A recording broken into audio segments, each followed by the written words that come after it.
Month. We are here to celebrate today.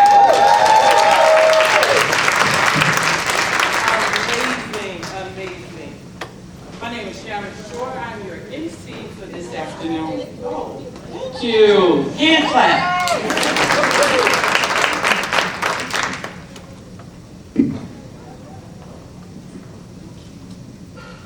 So, in 1920, Newark was the home to the New Jersey College of Pharmacy, New Jersey Law School, Newark Institute of Arts and Sciences, and Mercer Beasley School of Law. The first woman to graduate from the New Jersey Law School in 1911 was Elizabeth Plum Silverstein. She passed the bar in 1913, but could not vote. She was practicing law, but could not vote. Today, we gather here at Rutgers University, Newark, where access meets excellence to celebrate the Year of the Woman, the 100-year anniversary of the ratification of the 19th Amendment, the women's right to vote. Right, that deserves a clap. And our third annual History Month program, Hidden Figures, the Unsung Heroes Amongst Us. As you've heard, our theme for this year's event is the right to vote and the right to run. To begin our celebration, I would like to welcome Kira Jones, an honors living learning community scholar, a psychology major, and a junior here to perform an original piece for us today. Kira, come on up. Evolution. In poetry, metaphors and similes are used to relate to the audience, but I could not think of any single thing that could respectively capture the essence of woman.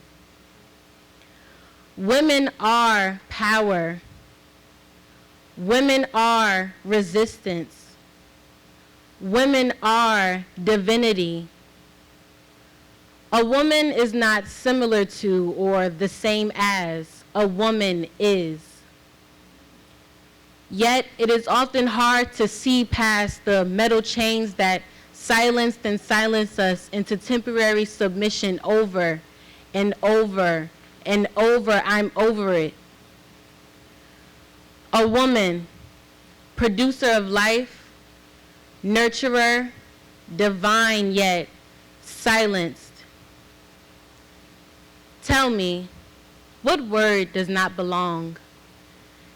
Did he know what word did not belong?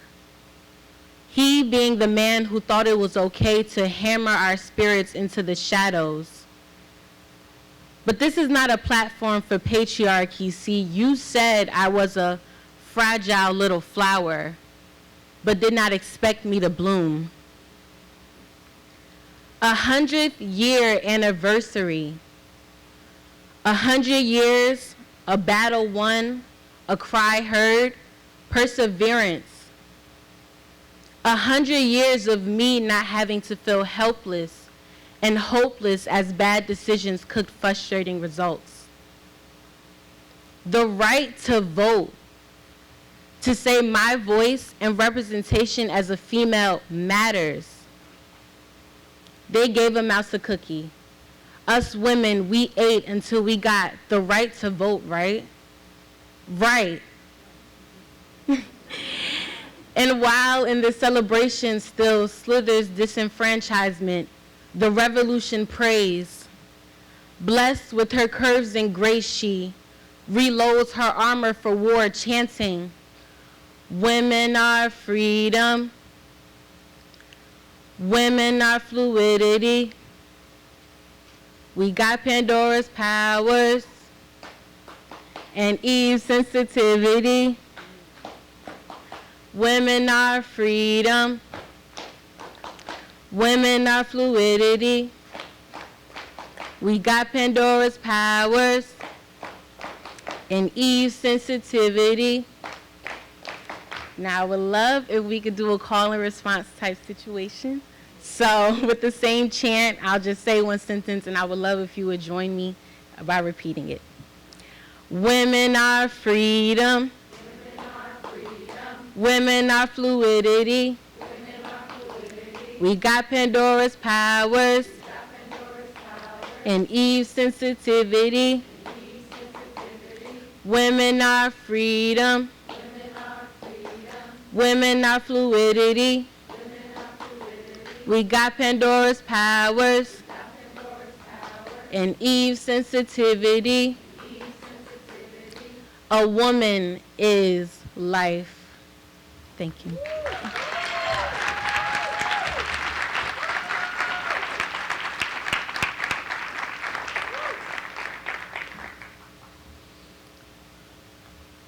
At this time, we need to take a moment to acknowledge one of our panelists cannot be here today.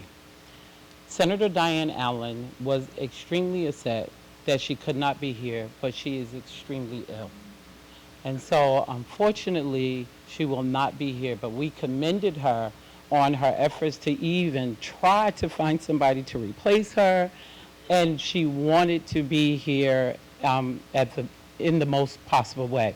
However, what is more important for a woman? Her health and well-being.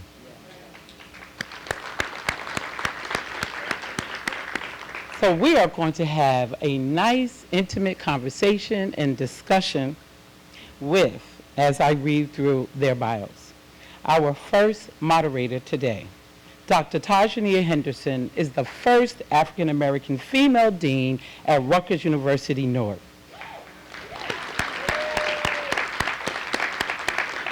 She was appointed Dean of the Graduate School in 2019. Her teaching and research interests include slavery, punishment, and property. Since 2010, Dr. Henderson has organized and facilitated the Rutgers Reentry Roundtable, and she is a member of the steering committee for Newark Reentry Legal Services. Recently, Dr. Henderson was selected to serve on a court-appointed academic advisory council that will seek the input of a broad range of stakeholders to help develop and implement reforms to the New York City Police Department's controversial stop and frisk policy, which, as we know, is a hot topic in today's political conversation. Please join me on the stage, Dr. Tajania Henderson.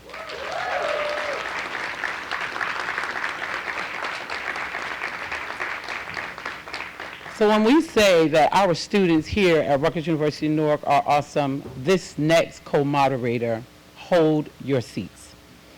Katie Asaf, graduating senior, has been an activist since she was a student at Clifton High School, where she worked during her senior year to get Eid al-Adha, an Islamic holiday, designated a public school holiday. In 2018, she moderated the Orange Township City Council Westward debate. The following year, she served as co-lead organizer of the Women's March on New Jersey. Kadi has interned for Representative Bill Creswell Jr. and was the executive editor of the Rutgers Observer student newspaper. This April, Ms. Asaf will represent Rutgers University Newark as a World Youth International Model United Nations Ambassador in London. This political science major hopes to become an international human rights lawyer and political correspondent, and her career starts today. Kati, please join me on stage.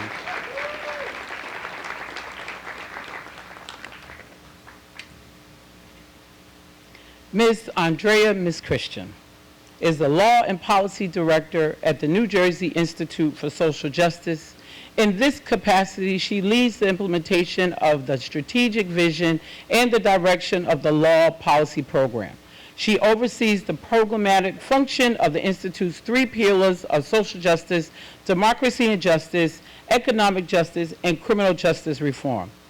Andrea previously served as the Director of Criminal Justice Reform Initiative and was the primary author of Bring Our Children Home, Ain't I a Child?, which formed the basis of the 150 Years is Enough campaign. Andrea's writing on juvenile justice and racial justice has been published in the Star Ledger, the Juvenile Justice Information Exchange, and the New Jersey Spotlight. Please give a round of applause for Ms. Christian.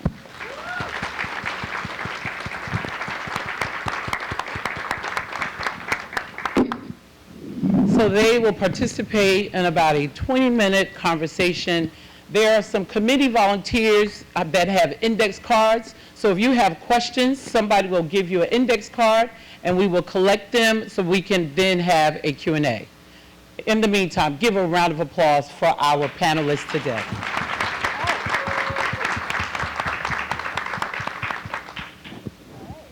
Good afternoon, everyone. I'm Kaya Saf. I'm glad to be here, and thank you all for coming. Also, happy Women's History Month.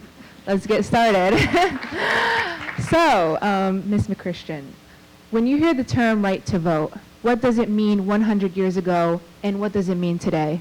Sure, thanks so much for the question. First, I'd like to thank everyone for having me, and I just would like to reflect as well on the recent passing of Katherine Johnson, a major hidden figure who I think really paved the way for a lot of Black women. So I think, and so I think for me, when I think of right to vote, I want to flip that phrase around because I think of fight to vote. When the idea of democracy and the fundamental right to vote, which is preservative of all other rights, was first created, who was in the room? Who was allowed to have this precious right? Unless you were a privileged white man, the right to vote wasn't for you. And so that's why I say fight to vote, because since the Constitution was first written, there's been a continuous struggle of people, of women, of people of color, of women of color who are often marginalized, to fight to gain access to this precious right. And so when we look at 1919 with the access being open to women, we also have to look at even before that with the 15th Amendment in 1870, which opened up the right to vote to Black men. Half a century later, we get the right to vote opened up to women. But then we had the 24th Amendment in 1964, which eliminated poll taxes, which we saw all throughout the South were denying people of color the access to the ballot box. But even beyond that, we have the 26th Amendment in 1971, which lowered the voting age to 18. And so when we talk about the fight to vote, please believe that it isn't over.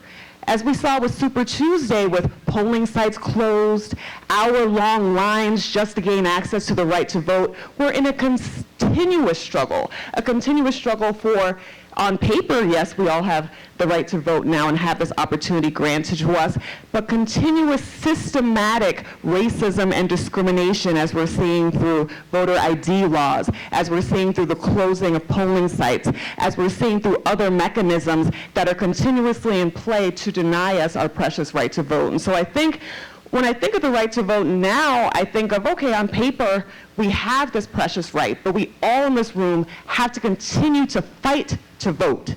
To fight to vote for us, obviously we're all educated people in this room, but to think of people who don't have all the access that we have, to understand the barriers in place to deny people the right to vote. If the right to vote wasn't so important, they wouldn't be consistently trying to take it away from us. And so we have to remember to disseminate that information everywhere we go, because the right to vote is still the foundational and fundamental right that's preservative of all others here. Thank you for that. Thank you for that. Can you talk a little bit about the Institute's campaign, its successful campaign to secure a right to vote for people who have been previously convicted of felonies here in New Jersey? We know that this was a long time coming, and the Institute was out in front of this particular campaign. Can you talk a little bit about what it means in New Jersey, what that demographic looks like, and how that will shape the electorate for elections to come? Sure. And so just to give some background on the Institute as well, we're a legal policy and advocacy organization based right here in the city of Newark, in downtown Newark. We have a majority women of color team, some of which are here in the room today. And so with our democracy and justice pillar of work, a major campaign we had was the 1844 No More campaign. It was called 1844 No More because 1844 was the year that New Jersey first denied the right to vote to people with criminal convictions. It's also the same year that New Jersey put in its constitution that voting was restricted to white men. And that's not that's not a coincidence. We see that the ability of many states to take away and strip the right to vote to people with criminal convictions is racialized. In New Jersey, although as of October, about 40% of the people who are disenfranchised because of a criminal conviction are black people only make up 15% of the population. And so what we're seeing is over-policing of black and brown people has a disproportionate impact on their numbers within the criminal justice system, and that racism is then imported into the ballot box. And again, as we all know, as I mentioned before, there's been a systematic discrimination and exclusion of black and brown people since the founding of our country from the vote. And so by having this additional barrier that takes away the right to vote from this population is a racial justice and social justice issue. And so we created in 2017 with the drafting of our first report, 1844 No More, Let Us Vote, we launched the 1844 No More campaign. And what we're really proud of is the fact that within our campaign, we were able to join with other advocates, we were able to join with voting rights experts, but most importantly, we were able to join with formerly incarcerated people who are able to say, this is what the vote means to me. This is what you stripping away my voice in society means. And actually our colleague, Ron Pierce at the Institute, who's our Democracy and Justice Fellow, is formerly incarcerated. And so his words that the vote has value to the soul framed our latest report, Value to the Soul, which was released last year as well. And so throughout this campaign, we were able to effectively, as of the signing of the bill in December, have Governor Murphy sign into law the restoration of the right to vote to 83,000 people in New Jersey who are currently serving parole and probation.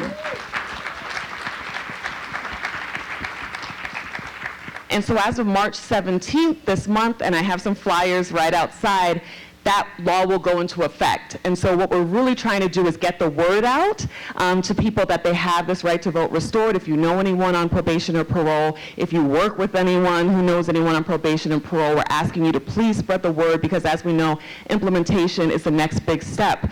But with that, yes, we are so excited and happy that we were able to restore the right to vote to 83,000 people. But 19,000 people are still in New Jersey's prisons unable to vote. And so we know that our campaign isn't over until all people with criminal convictions, whether they're currently incarcerated or outside, still have that right. We know that 2 states, Maine and Vermont, allow people who are currently incarcerated to vote. And what do those 2 states have in common? They're also the 2 whitest states in the nation. And so again, that shows how racism is tied to the ballot box in this rights restoration work. And so we won't rest until those 19,000 people as well have that precious right restored. I'm so glad that thank you. I'm so glad that you mentioned the Institute's efforts to get other people to sort of help spread the word. One of the challenges that we often see with voting rights successes is that people are still face barriers at the ballot box. Mm-hmm. And they face barriers from poll workers, they face barriers from election teams who will insist on, asking for identification that's not required, for example, asking for people to produce papers that they are, sort of no longer on parole. I know we saw this in New York quite a bit. And I just wondered if you might have sort of a lens into what the future of that fight looks like. So once the right is restored, what does your average now I want to vote voter do when they get to the polling place and they are blocked or barred? Sure. So in terms of implementation of this legislation specifically, the Institute's launching a major public education campaign. And so, as stated, starting with the flyers, but we're having town halls, we're having meetings, we're having calls with people who are interested in registering people to vote, because to your point, there's a lot of misinformation out there, even from people who should know it because they're the ones who are kind of creating the laws. In addition, we're working with a number of groups that are registering people to vote so that they're primed with the information. So if you work with any groups here that go out, register people to vote, I'd be happy to speak with you so we can partner, because we're trying to partner with as many organizations across the state as possible. If on election day, you or anyone you know is going to the polls, they're getting turned away, they're having issues, call 866-OUR-VOTE. That's the National Election Protection Hotline. They're also partnering with Lowenstein Sandler, a law firm here in New Jersey, to have on-the-ground real-time responses if there's any issues that present themselves on Election Day. In addition, the Institute, in every major election year, we've had an election protection effort where we've been at polling sites throughout New Jersey to answer in real time any issues that may arise. We're going to do that again as well for this election cycle. And so if you're interested in volunteering with us, please also speak to me because it's important that we have boots on the ground, making sure that everyone has access to the vote. Thank you for that. You know, I wanted to follow up. So the Institute released a new report called Our Vote, Our Power, Lifting Up Democracy Voices in the Garden State. Can you share some of the highlights in increasing voter registration? Sure. So right outside, we actually have the executive summary for the report. Why we really decided to write this report is that, as many of you in this room know, for many years we were not able to get local control of the Newark School District, the school system. And we're so excited to have a school board member, Doreen Murray, right here in the back of the room as well. But what we saw is that in the latest election, where we were able to get that local control back, about 5% of Newark residents turned out to vote. And this was a huge, major election. And so we wondered why such a low turnout for something that was really so important and had been fought for so long. And so what we were able to do is we were able to partner with a research firm to actually go throughout the wards of Newark and just ask people, you know, why didn't you vote in the last election? Why are you kind of tuning out the process? Are there any greater implications? Because at the Institute, we have kind of a motto that we work from the ground up, where everything we do is informed by community voice and community concerns, so we can be the most responsive people we can be to the community. And so kind of out of that, as identified in the report, we saw that there were kind of 4 major barriers to people engaging in the political process. So the first one was lack of voter knowledge. People didn't know when the elections were, they didn't know who the people were who were running, they just didn't, general disinformation. Barrier 2, systemic barriers to voting. Kind of as we mentioned before, people had criminal convictions, there were other issues that were denying them from engaging in the political process. Barrier 3 was a restricted electorate. Not everyone who would like to be able to vote was able to vote. And the last barrier was limitations to our representative democracy. And so with that, we came up with a few policy proposals. On the first barrier, lack of voter knowledge, we think that civics should be mandatory in schools. In 1960s, you had like 3 civics courses, and now it's very rare for you to have a civics education course. And so if you're not learning about it, you're just growing up, going to the ballot box, kind of having a blank stare, just kind of picking randomly without understanding the systems of government and how the process works.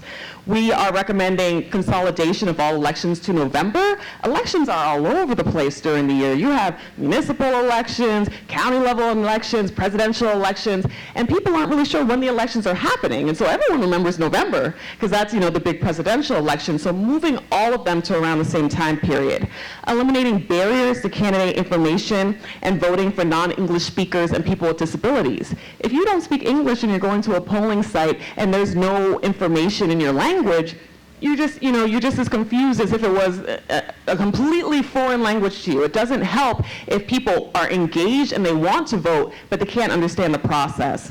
We also have requiring employers to provide paid time off to vote, setting minimum early voting requirements, instituting same-day registration so people can get in the polling site, register to vote, and vote that same day, restoring the vote to incarcerated people, which I mentioned before is the next step of our campaign, lowering the voting age, ending the party line, which is somewhat controversial, but we think that making sure that no matter what party someone is for, if you think that they're the best person for the job, you should have that ability to vote for them without any kind of other ideas in your mind, making our legislature full-time and paying a full-time wage. Currently, our state legislature is part-time and meets in Trenton about 2 days a week. And so, as you can imagine, it's very hard to get bills through and pass in an efficient way if you're only meeting 2 days a week. And the last one was adopting term limits for local offices, where after a certain amount of time, we think kind of passing the torch on to other people who could bring some fresh ideas is a new idea as well. And so those are all of the policy proposals we outline in our latest report. Our Vote, Our Power, Lifting Up Democracy's Voices in the Garden State. Again, we have the executive summary outside, and the report is available online as well. So with respect to bringing new voices and new perspectives to the table, do you have any advice for women who may be thinking about running for office or perhaps should be thinking about running for office? Sure. I mean, I think it's very interesting because I was actually sitting on the stage 3 years ago now, maybe 4 years ago now, for a youth voting panel in response to a lot of young people saying they don't feel the purpose of voting, they don't feel the purpose of engaging in the democratic process, and it really hurt my heart because a lot of the young people very fervently say, why should I vote? It doesn't matter anyway. The electoral process is a hot mess. I'm not going to be able to represent the people I want to represent, so I'm just going to tune out of the process. And the thing that I think is that power wins when we opt out. Systemic racism wins when we opt out.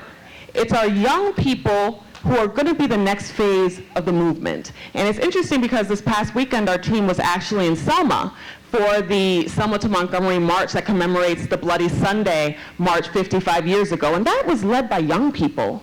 John Lewis was 25 years old when he walked across that footbridge with 599 other people. And so it's always young people who lead. So I think what I want to say to young people is we need you.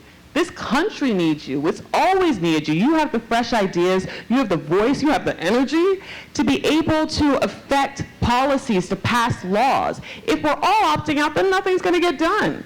Nothing's going to get done. The same people who are consistently in power time and time again, who don't want to concede power, who don't want to give up anything, are going to have their way. And so I think for young people, for women in particular, for women of color in particular, I'd encourage you to lean in, to run, to get informed, to talk to people who are already doing it, because we have things to say and we have things to get done, and the only way that we're going to be able to do that is to get us in power and to vote for us to get in power as well. Yes, thank you. What do you think is, at least with respect to the sort of apathy or disinterestedness that you heard from the folks at that event, what do you think are some of the major barriers to young people and women, sort of your unusual candidates, your unusual suspects running for public office? What's holding people back? I think a big thing that I've heard, because I am friends with people who have run for office, who are sitting in office now, is sponsorship. I mean, that's something where I used to work at a law firm as well, and people who made partners had sponsors. And usually sponsors are most willing to sponsor people who look like them, who think like them, who act like them. And so if we're seeing in the legislature at the state level, at the federal level, we aren't having women of color, we aren't having these young people, who's going to get sponsored? And so I think joining civics organizations, banding together with there are women of color politicians out there and they are willing to speak to you, maybe doing a cold email if you don't have that connection for networking, just to say, can I take you out to coffee and understand how you decide to run? I know that young people don't like to talk on the phone, but they can text, they can email, they can do all sorts of things to make those contacts, because I do think that and also I will add, sometimes the sponsor isn't someone that you think it would be. Someone who's helped sponsor my career was an older white man, and he just saw something in me and I was able to connect across that. And so reaching out to your network, doing cold emails, figuring out, okay, this is what I want to do, what is my strategy to get there, is really important if you feel that sponsorship is a barrier in the first instance as well. And the sponsorship that you're talking about, if I may, is not just about financial sponsorship, but really about the type of active mentoring and sort of holding people out for opportunities that leads to folks who might not otherwise position themselves in positions of power, at least to them being there. So you sort of think about, California and black elected officials in California. That is an organized effort. That's not accidental that Kamala Harris is a senator. It's not accidental that Breed is the mayor of San Francisco. This is because these folks were in meetings, getting mentored, getting sponsored, getting put out for opportunities that they may not have even thought of for themselves, and here we are. Exactly. I wasn't even thinking about financial. That's a good point. I was thinking like the idea about your name is in the room before you are. Yes. that's what you always want, is for your work, your personality, your ethic to speak for itself. And I think sponsorship, to your point, is a huge part of that. And I mean, women of color, we're talented. Women are talented, period. y'all. We are fabulous, okay? And I think that once people start to see that and let your work speak for itself, sponsorship will follow, but you also have to go after it as well. Thank you. I know we have time. We have 1 minute. Our timekeeper is showing us, so I think Kaidi will have our last question. For our last question, do you think that America will ever be ready to have a woman as president of the United States? Yes. I mean, I think this past weekend we were able to see Stacey Abrams speak.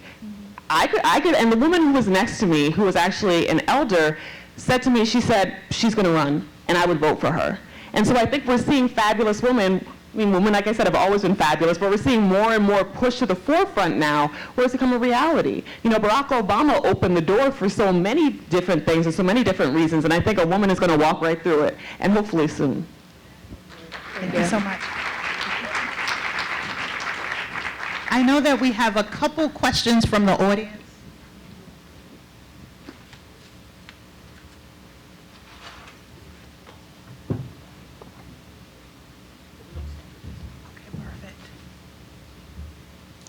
One of these has just been asked. What are the odds that America will have a woman president? Oh, wow. Do you think the Equal Rights Amendment will ever be ratified into the Constitution? That's a tougher one. I'm honestly not sure. I mean, I would hope that it would be. But I think the fact that it's been kind of kicking around for so long. 40 years. Yeah, kicking around for so long. And I think that, honestly, I'm not sure with that one. I would hope so, that one day we would get to that point. Maybe with a woman president, it may become a little bit easier to have that visualization. But I do think that that will be a more difficult campaign to reinvigorate the interest, especially since it has been out there for so long, but I would hope that it would be. What kind of symbolic value do you think it has that this Equal Rights Amendment has been lingering for so long? What message does that send to women? I mean, it shows that women's issues can be subjugated for the greater good. I feel that all too often when women advocate for something, we're able to get a crumb, but we don't get the whole cake. I think we were able to get the vote, but we didn't get the Equal Rights Amendment. I think that we were able to get Roe v. Wade, and now we see it being rolled back. I think what we see is always advances and then regression. And so I think that the fact that this has been out there for so long has been a wonderful symbolic gesture for many to say that, hey, we're giving you this crumb, we're giving you this, but to actually make it work, to actually make it move, to actually get it passed is something that society isn't there yet. I think that eventually with more women in leadership, with women in the highest office of the land, that conversation can be reinvigorated and prioritized, because the people who are in power now don't prioritize them, so it's going to be continuously crumbs rather than the whole cake until we're able to make the cake ourselves. Thank you. All right, so I have a question from the audience.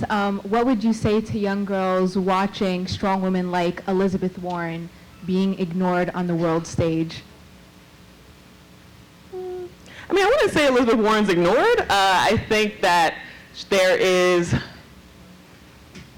is a new movement towards, I feel, women in power not being seen as the exception to the rule, but the next wave of what is coming. I think back in the day when Shirley Chisholm ran for president, it was like, wow, this is an anomaly, a black woman. What's she doing? Why is she bringing a chair to a table when a chair isn't there for her? But I think now as we're seeing more powerful women assume leadership roles, even when they're not winning, it is going to be seen as the new normal. For example, Stacey Abrams, she didn't become the governor of Georgia, but now she's out there registering people to vote, making sure that more women and women of color are running for elected office, and so it's making inroads in other ways that are opening pathways for women and women of color. And so I think that people like Elizabeth Warren continuing to be out there, continuing to be seen as viable candidates now at a time where before they were kind of a throwaway, a kind of kudos to women, is really changing the narrative that women are the next wave of political leaders. We are coming. We are talented. We do have a plan, as Elizabeth Warren would say, and that it's going to be the new normal, that women in power is going to be the standard of the day. Thank you. Can I just ask one more question very briefly? As a young voter myself, so you mentioned that you're trying to, decrease the voting age, so younger people can vote. But I mean, if we already have a lower turnout, I mean, we've seen Super Tuesday, especially with Senator Bernie Sanders, young voter turnout is lower than, let's say, the 2016 Democratic election. So if we already have a lower turnout, why, would it make a difference that we lower the voting age?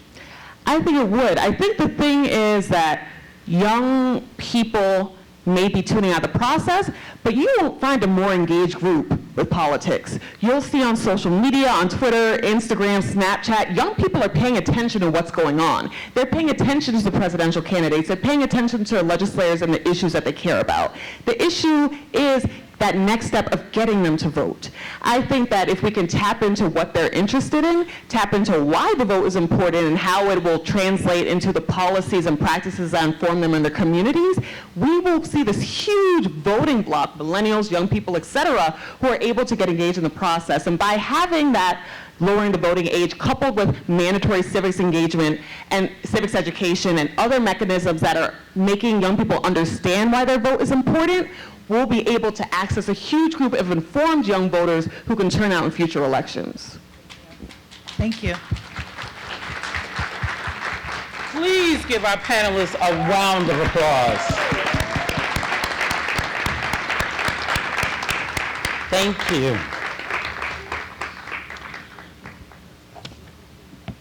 We always like to take the time to acknowledge someone posthumously. This year's posthumous Shiro honor goes to the late New Jersey State Senator Winona Littman. At the time of her death, she made history as the longest-serving member of the State Senate, representing Newark, New Jersey, for 27 years. Before becoming a state senator, she served as a tutor for Martin Luther King Jr. while teaching at Morehouse College in Atlanta, Georgia. She also received a Fulbright scholarship to the Sorbonne in Paris while pursuing her PhD at Columbia University. Senator Littman was the first African-American woman elected to the state Senate in 1971 that was denied a desk and used a windowsill for her first 2 years in office. There was no women's room for her to use. A state trooper had to stand guard so she can use the men's room. There were even some senators who refused to call her senator and instead called her Mrs. Littman. Despite it all, she has become known as the Steel Magnolia, was instrumental in passing almost every piece of key legislation for women, children, families, small businesses, and minorities. Winona's House Child Advocacy Center in Newark, just a few blocks away, was founded in name in her honor. Today, with this tribute and our donation drive to Winona's House, we honor State Senator Winona Littman.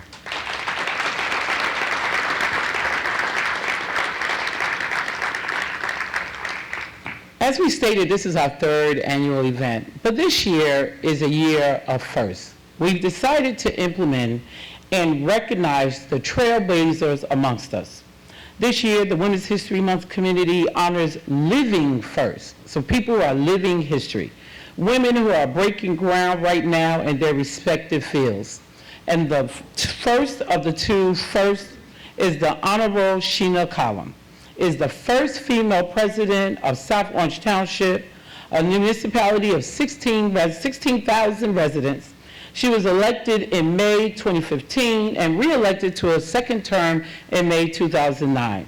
Please feel free to read her bio in the program.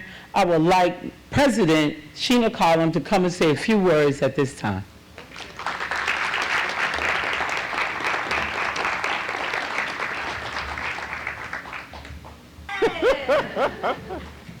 All right, so the first thing that I'm going to do is use the pano feature.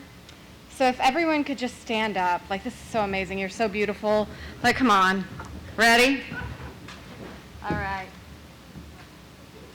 Powerful women, some men, thank you for being here.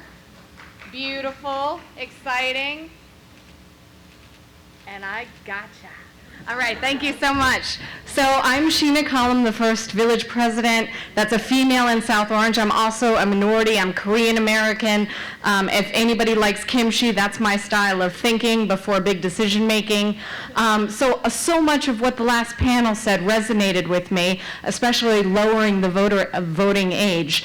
I just want to give a little recap about my experience with voting. So I asked my dad when I was very young, who are the decision makers? Because I was very involved with following our local school board when I was in 2nd and 3rd grade. And so he advised me that, you know, the President of the United States makes big decisions at the local level. You have a Board of Education, you have a mayor, you have all these different things. I was like, well, what does it take to become a decision maker?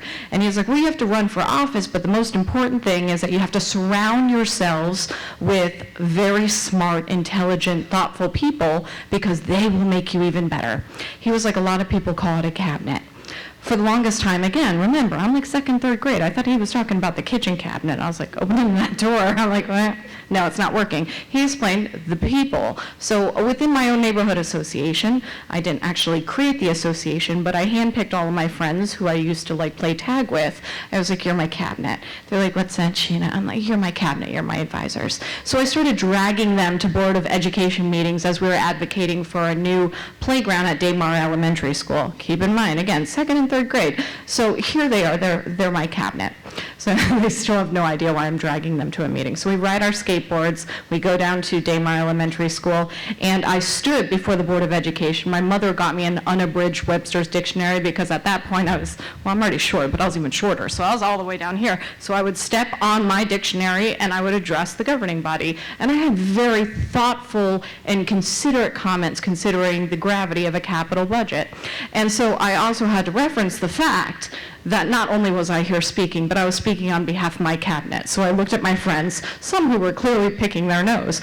I was like, please stand and be recognized. And so, like, you know, they get a round of applause. They're all looking around like, what are we doing here? But at that point, I understand what mobilization meant. It was that you start bringing more and more people into the process of understanding exactly what they're fighting for and that their voice actually matters. So fast forward to 4th grade. At that point, I was really fired up. I was going to run for office. Now, keep in mind, nobody had actually explained that I was too young to run. And so totally supportive of wanting to lower the voting age. So at that point, I went to the clerk's office. They thought I was cute. You have this cute little Korean girl who smells like kimchi, who comes in and says that they are going to run for office, so I got a pack. I was like, okay, so I've got to get all these signed, and I'm going to get on the ballot. I'm going to get on the ballot. I went around my neighborhood, my friends' neighborhoods, I knocked on doors, and apparently every adult thought it was cute, so they signed it. I was of the opinion I was going to be running for my first office in 4th grade. Notwithstanding that I was already an elected official because I was the hall monitor. A lot of people who find themselves in public service also took on the very, very important responsibility of making sure that the halls were run and announcing lunch when you were 4th grade mayor. But ultimately what happened was I learned what rejection was at a very young age and how people feel very disenfranchised when they are much younger, because here you are trying to make an impact, you want to run for office, you want to do good, you think you have the right energy, you understand numbers. I mean, again, it's 3rd grade, so math is a little bit complicated at that point, but again, my mother reinforced that, you know, you can do whatever it is that you want to do. From that point forward, literally from being such a young little girl activist, I ran for office almost every single year, and I did win, for student government. All the way through high school, all the way through Seton Hall University, which is how I ended up in New Jersey, originally from Mississippi, but the politics down there get me out of that state. So I came up to New Jersey, all the way up to Seton Hall University. I know we're in Rutgers. I love both of you guys. Student body president there, and so I was inspired by what Rutgers did because you guys launched the Are You Voting campaign. And I was like, that was really clever. We have to come up with something better. So we were Seton Hall University, shoo. So me, in my infinite wisdom, created the You Should Vote campaign. We registered every single student on campus. We were featured on a variety of national news channels who came in and saw the activism that was occurring literally at the local level to register incoming freshmen to vote and start turning out the vote. CNN was there, MSNBC. Oh my God, Fox News came, and I was like, you guys can actually leave. It was absolutely fantastic, and I was totally inspired. So eventually here I am. I'm in South Orange. I decide I want to run for office.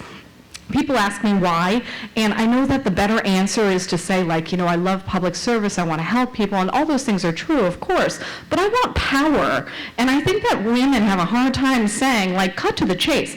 I want to make the decisions. I want the power. I want all decisions to come to me. So it's okay to love power, and everything else is important as well. So as we're all being reinvigorated and inspired by today's speakers and to the other honoree who I just met, and I'm just like, man, she's exceptional. I just want you to know that our strength is in our numbers. Like I said, I also recognized, I hope next year when you do this program, we see more men, because they're allies too. This is not just about uplifting women, but it's also recognizing our partners who are the incredible men, progressive men, who are right there hand in hand fighting with us. And not only are we focusing just on women, women of color, bringing up the LGBT community, bringing up trans women, is that each time we lift up, we have a choice whether as women we take pride in being the only woman in the room, or we take pride in making sure that we are lifting every single woman, every type of woman, all the way from where they are up to where we are, and that's when we take control over government, over voting, and we have equal representation, and we get all the rights that should be afforded to us and demanded for us right now. So thank you so much for this honor. God bless all of you guys. I'm just so honored.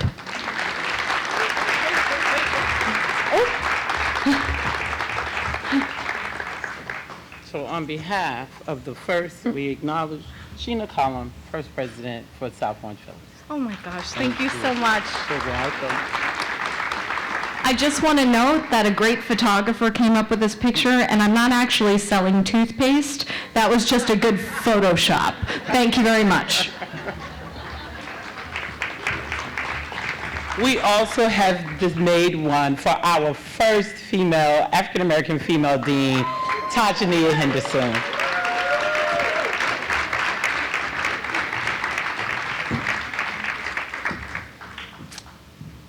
Now I have something to put in the office. Look at you. Thank you. Thank you. Wait. You can sit.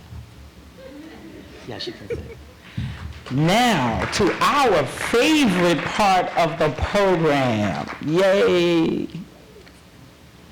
One of the most exciting parts of the program is recognition of the unsung heroes here at Rutgers University Newark, from the city of Newark and the greater Newark area. We select 2 Rutgers faculty or staff, 1 student, and 2 members from the community.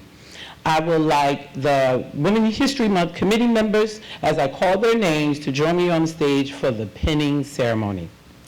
Our first honoree, Melissa Dones, works in the Rutgers University Newark Facilities Department. Melissa, come on up. Being pinned by Shonda Levine Uji. Melissa, there were a huge number of people who wanted this privilege to pin you, but today is Shonda.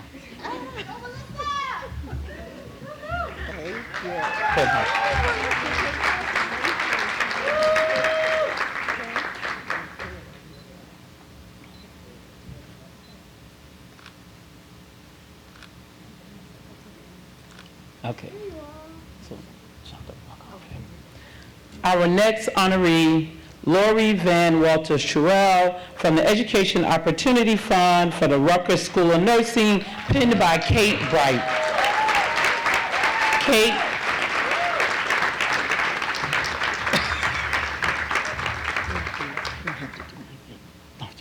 Stand there and look cute.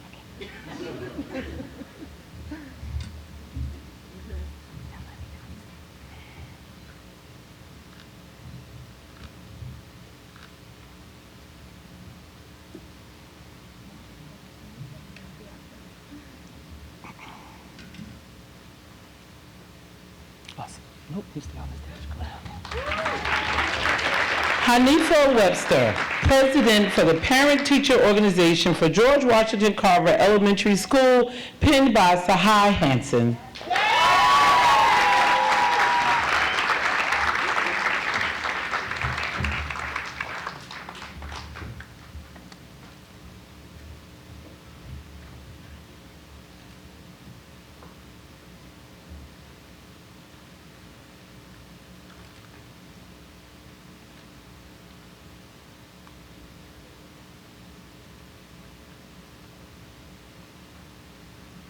Awesome. Well, I have to take pride in this because she is a SPA student. Asada Man, pinned by Nancy Madison Newkirk.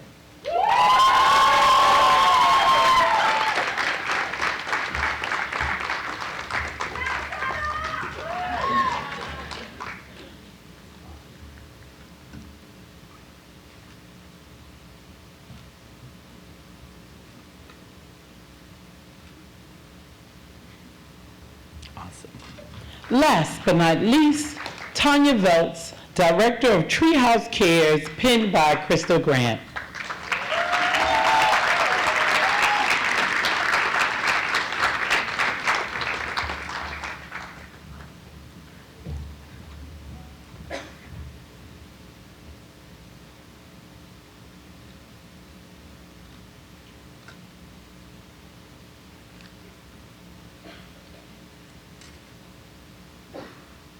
Please give our sheroes a round of applause.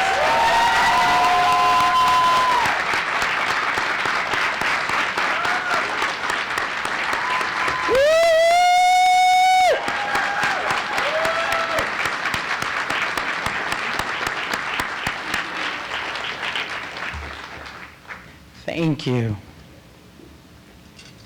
That way. As we have highlighted the theme of right to vote, right to run, one of the most important things to accomplish is to ensure everyone is registered to vote. It is my pleasure to introduce Chanel McLeod, Executive Director of Educational Advocacy Organization, Project Ready, right here in the city of Newark, New Jersey.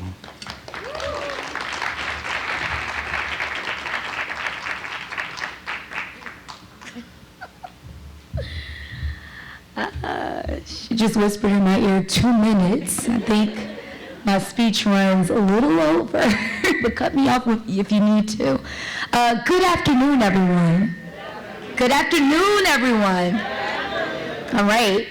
This year, many people around the world are celebrating the 100th anniversary of the passage of the 19th Amendment, which granted women the right to vote. However, for me, this anniversary serves as a reminder of the action steps we as a community need to take to mitigate injustices, not just for ourselves, but for all. We are reminded of suffragists like Susan B. Anthony and Elizabeth Stanton, who turned their backs to black men seeking the right to vote. In the midst of some white suffragists focusing on their own women's rights movement, they refused to support the 15th Amendment. They created alliances with racist Southerners who argued that white women's votes could be used to neutralize those cast by African Americans. The 100-year-long women's rights movement not only had racial divides in between black women and white women, racial divides in between white women and black men, but also between white women and black women. Within this, we are reminded of all the black hidden figures who fought just as hard for women to have the right to vote, but still go unacknowledged in our history classrooms. Hidden figures like Josephine Ruffin, who founded the Women's Era, the country's first newspaper published by and for African American women. In 1895, Josephine organized the first national conference for black women's clubs nationwide. And in 1900, Josephine attended the General Federation of Women's Clubs in Milwaukee as a representative of 3 different organizations, including one called the New Era Club. After learning the New Era Club's membership was comprised of African American women, the white executive committee of the General Federation would not allow Josephine to sit on behalf of the club. Josephine was allowed to sit on behalf of the two organizations, but not this one. And as a result, on principle, Josephine decided to walk away from the conference. Josephine's life is a lesson we all need to carry with us. Here was a brilliant black woman, an incredible leader who was a champion of women's suffrage, but she was denied a seat at the table, not by opponents of women's suffrage, but by the suffragettes themselves, who believed that advocating for black women was somehow too risky or detrimental to their effort. Today, we are reminded of Josephine's struggle to make her voice heard in order to elevate the voices of many.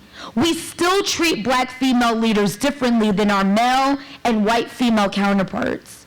Even progressive movements like the Women's March have become divided on issues of race and equity. Our movements still do not properly respect or acknowledge the power of black women. So how do we successfully lead a 2020 movement that acknowledges injustice anywhere is a threat to justice everywhere? How do we lead a movement that doesn't turn its back on any part of the human race? The answer to that question, today, tomorrow, and for years to come, has to be that we vote. Here in Newark, Project Ready has worked to increase the power of women and communities of color at a very local level. Last year, we ran campaigns called Newark Women Votes, a campaign called 1,000 Newarkers Vote by Mail, designed to make it easier for working mothers and fathers to cast their ballot in crucial local elections, which unfortunately have a lower turnout. We registered more than 1,000 Newark men and women to vote by mail with a strong focus on women of color, enabling them to use their voices and cast their ballots when they can't physically make it to the polls. And currently, Project Ready is working alongside a coalition of 18, leading a robust effort to close the gap of the unregistered voter by 10%. We want to ensure that we leave no member of our community voiceless. We welcome all of you to join us in identifying, tapping into, and activating a new base of voters, including high school seniors, college students, and young alumni who push turnout in a larger way than we have in the past. Because at this point, Essex County, based on the 2016 presidential election, voted lower than all counties across Essex County. What's the end goal? We increase voter participation, and it creates a virtuous cycle. More people voting equals more people elected that are representative of who we are, which leads to better policies and a better world that I want to raise my son and my daughter in. As we all work toward this vision and keep our eyes forward, let's also remember hidden figures like Josephine and work toward a world where more talented women and men are heard and never again denied a seat at the table for movements that they've championed. And if you are interested in joining us, we have a table outside. We are highly interested in having any and all members join us in this pursuit to new levels of freedom. Thank you. At this time, I would like Yvette Ortiz-Beaumont, our last year's co-chair, to come to the stage.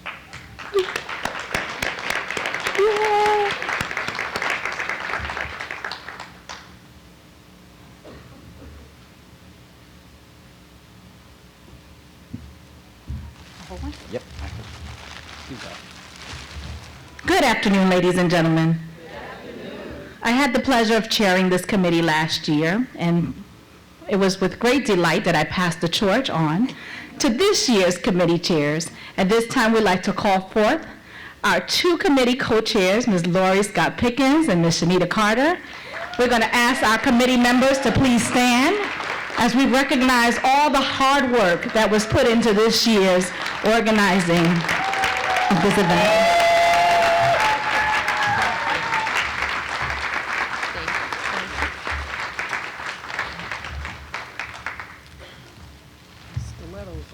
Give me instruction. Please give them another round of applause.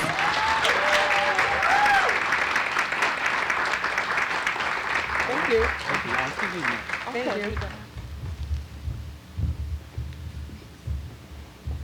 So at this time, as I take my seat as your MC for this afternoon's event, we were going to have Lori and Shanita do our sponsors and acknowledgments.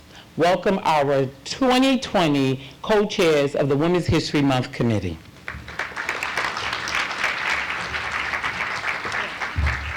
Please give a round of applause to Sharon Stroy, who did a wonderful job emceeing our event. Right now, we'd like to thank everyone who gave a donation for Winona's House across campus, and specifically our community service donors. Please join us on the podium and stay for photos afterwards so we can acknowledge you. The New Outlook Pioneers Penn Jersey Chapter 132, Bevelin Pearson and Johnson, and the Friends of the Newark Public Library. They made huge contributions to our donation drive. More than 2,000 diapers, hundreds of women's toiletries, baby formula, books, and food products were delivered, and our drive would not be a success without your support. It truly takes a village, so please join us on stage and thank you. These are just some of the contributions that you're seeing here, so we want to invite you and give you a round of applause. Thank you so much. Please join us on stage, as well as representatives from Winona's House and She Wins, which is also one of our service projects for this event.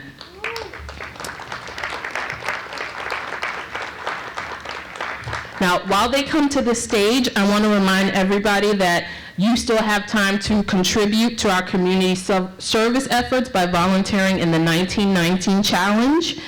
Just go to newark.rutgers.edu and click on the 1919 Challenge Tracker to find out how you can help us reach our goal of 1,919 service hours. And while you're there, click on the Women's History Month button for more events on and off campus throughout this month, like the Women in Media Newark Film Fest, which is a real treat. Thank you to all of our on-campus partners and sponsors, our chancellor, for making this event a success. And this concludes our program for 2020. Please enjoy the refreshments and thank you all for coming. At this time, we'd like the Women's History Month committee members and awardees to please join us on stage for photos. Thank you all so much.